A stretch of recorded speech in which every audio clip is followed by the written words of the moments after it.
Excellent, good. So, hello, my name is Neil. I'm really pleased to be here. I'm just going to speak for 5 minutes. And I just wanted to make 3 connections between the agenda that we're discussing here and what else is going on in the NHS at the moment, and particularly linking up with the NHS long-term plan, the people plan, and the plans that the integrated care systems are putting together at the moment. So I think there's 3 things I think which are really interesting and opportunities for us all. The first relates to making more explicit the very clear links there are between patient experience and staff experience. And this is something we've talked about quite a lot over time. But one of the things that you'll be aware of is that the workforce agenda is right at the top of the to-do list within the NHS at the moment, and reflection that the amount of activity going on in the NHS is growing. We've got significant workforce gaps. We're not going to fill those workforce gaps quickly, although lots of work is going on to try and encourage more people back into professions. But we have to do a lot more in terms of retaining people in the NHS and encouraging people to come back to work at the NHS or to join the NHS. And I think there's a really good opportunity to make explicit the connections between improving patient experience and improving staff experience. And I think it's very evident from the kind of case studies that you're talking about today, and what I always get out of listening to these kind of stories are that they're really motivating for the staff who are involved in them. And I think that that works on a number of levels. I think that the ability for staff and patients and carers to work together to try and make something as good as it can be is a really motivating thing. It kind of talks to why people came into profession in the first place, why they want to work in the NHS. And it also means that in looking at the kind of problems that that patients and carers encounter, there's also an opportunity to look at the kind of problems that staff encounter. And so I think really encourage us working in the NHS, when we're looking at improvement projects, to think about are there ways, or what are the ways that we can improve staff experience as well as patient experience, and come up with something which is really the best way of delivering a service that works for everybody, that makes people more likely to want to stay in the NHS and work in the NHS. And it's very visible when you look at some of the evaluations that have been done from award entries. You see that things happen like sickness rates go down, absentee rates go down, people's commitment and engagement scores go up. I don't think we often make the connection as explicitly as we could. So often when you look at particularly improvement projects, it's about how do we improve things for patients. You don't always see it explicitly looked at how do we improve things for staff as well, but they really go together. So I think that's one thing I've just drawn out of today. The second thing I think that's happening on the national level that's really important is that we're putting more emphasis on the allies and partners of better patient experience. So specifically thinking about unpaid carers and thinking about NHS volunteers. And I think for both of those categories, people are valued but probably taken for granted. And we could do quite a bit more in order to improve that. So for example, with unpaid carers, they want to be partners in delivering care, but they will generally report that we identify them quite late, and we can involve them quite late in the process, often when something has already gone wrong and we're trying to put things back together, rather than a bit earlier on in the process where we might have stopped things going wrong in the first place. So there's a big emphasis on how do we identify carers earlier, how do we support them better, and real interest in what NHS organisations are doing around things like the carers passports. There are some fantastic carers passports around in the NHS that we've evaluated and we want to roll out, and I think the bar is going up year on year in terms of what the expectation is. But if we can really involve carers as partners in care, it will support staff and it will improve outcomes. And I think the second category there is around NHS volunteers. I think we've got used to NHS volunteers doing certain things, so being around reception, doing the wayfinding, pushing the trolleys with food and drink around, all of these are really important. We think that NHS volunteers can play a bigger part as part of clinical teams, doing things that only volunteers can. So for example, we know that 40% of patients who come into the NHS don't have family and friends to come and visit them. NHS volunteers can do a fantastic job at spending time with them and helping out, maybe at meal times, maybe just to keep people's engagement up. I did a volunteer shift at Chelsea and Westminster earlier this year and spent an hour and a half talking to an older woman who was really losing motivation and wasn't going to get out of bed, and the occupational therapist said, can you just talk to her and find out what would motivate her, what she'd like to do? And they didn't have an hour and a half to spend talking to her, but I did. So we're very interested in trying to bring NHS volunteers into clinical teams to do things like that. And there is a bit of news at the moment. This is me being a response volunteer. Have you heard about response volunteers? Everybody? So they're in a number of trusts at the moment. You get a little pager and you're in the hospital, and if you're needed for a task, then the ward or the service will ring down to the volunteer office, and then you'll get a call to say, could you go up to this ward to do a particular activity. So one of the things that you do is you take medicines from the pharmacy up to the wards, because quite often the nurses on the wards don't have the time to leave the wards to go and collect them. And at Chelsea and Westminster, where this was introduced, it cut the waiting time for medicines from an average of 68 minutes to an average of 38 minutes. And waiting for medicines is the main reason that patients cite as to why their discharge was delayed.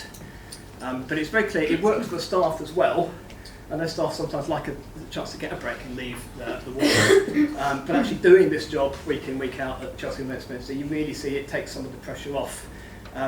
But it doesn't just about that. It's the example of, when I cited the example of going to talk to that older woman who needed a bit of encouragement to get up and active. The ward just rang me up. The occupational therapist had spent 10 minutes with her. They hadn't really got very far. They said, have you got a volunteer here you can send up? Spend a bit of time talking to her. I did, and I found out that she was an artist. She liked painting. There was a set of palm trees at Chelsea and Westminster, slightly bizarrely, on the 4th floor, and persuaded her to get up, go down there, and she painted them. But that's the first time she was really showing a willingness to get out of bed. So it's about how do we bring in volunteers who are prepared and skilled at doing that. NHS England, NHS Improvement have just announced that there is some funding available for NHS trusts who want to develop this role. So if you email us on that email address, then you can express an interest in getting that funding. The funding is basically to have a manager within the voluntary partnership, within the volunteering team, who can start to develop that role. We've got blueprints from the trusts who've been doing it. We've got the kind of how to do it guidance, but you need a bit of development time to put it together. So the funding will provide for that development time. So that's a little bit of news.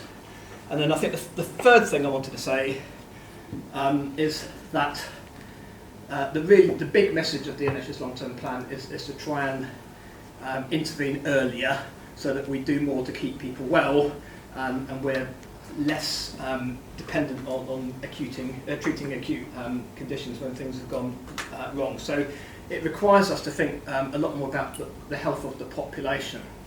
And I think this is very interesting because whenever I go into a trust or whenever I go into primary care now, people are thinking about who's coming through the door, but they're also thinking about who's not coming through the door, who should be coming through the door. Because what we've got at the moment is a phenomenon where quite a lot of people that we would have liked to have seen don't come forward early enough, and then their health deteriorates and we see them much later on. So for example, we have in places very high rates of people being diagnosed with cancer in A&E. We also have very high rates of people with learning disability dying from conditions that we could have diagnosed and treated. So we really need to think about who's not in the room as well as who is in the room.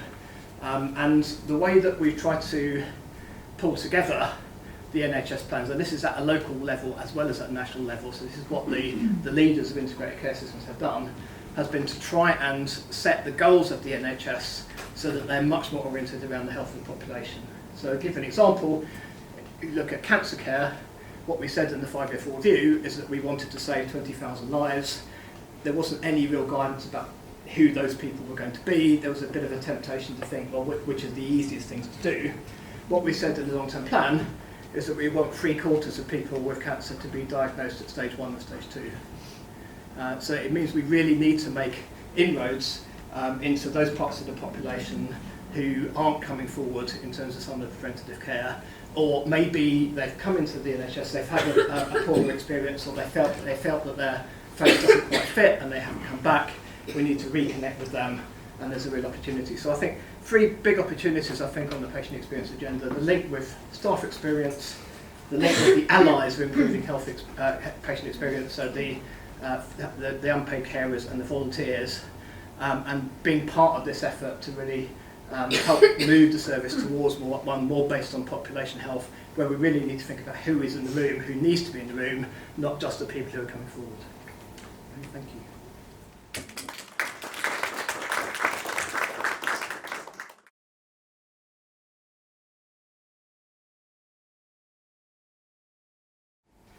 Well, we say that and I come from the voluntary sector in a way, so I've always been of the view that the things volunteers do are of a different nature to the things that paid staff do, because the fact that you're with someone who's giving their time for free is different from the fact that you're giving your time because it's your job. And what we talk about is that a lot of what volunteers are doing, we hope, are about doing the kind of things that your friends and family would do for you if they were there. But for 40% of patients, there aren't friends and family there to do those things. So if you're with someone, if your relative is in hospital, you're probably going to be there helping them to eat, helping them to get around. The volunteers will help to do that. The fact that you can sit and spend an hour and a half talking to somebody is something that staff are not going to be able to do with the kind of how busy they are. And I think one of the best examples is around end-of-life volunteers. So the people who they will go and sit by and hold the hand of someone who's dying. Now, there may have been a time in the NHS when people could do that here and stuff, but I think it was probably quite a long time ago. And so generally, that's why we find that the unions are very happy about volunteers doing these kinds of things. I think volunteers get a lot out of it for themselves. When I was doing this role, I was doing 20,000 steps a day, getting around Chester and Westminster, so it's good for volunteers themselves. And it shouldn't be substitution, it should be addition. And there's at the heart, it's a connection you can make from someone, because a lot of people are, they're people who've been treated, they've got family there, they've got local connections, they're coming back to bring some of that, they want to give something back, and that I think is recognised and appreciated by patients as being additional to what they get from staff.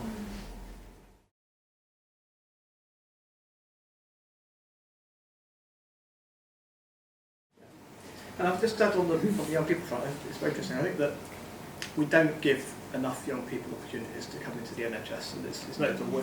When you go around the trust, it's easy to see young people who want to be doctors shadowing clinical teams. It's much. I don't think I've hardly ever gone in and seen people doing Duke of Edinburgh and things. So we're working on that. So first we're going to be launching NHS Cadets later this year.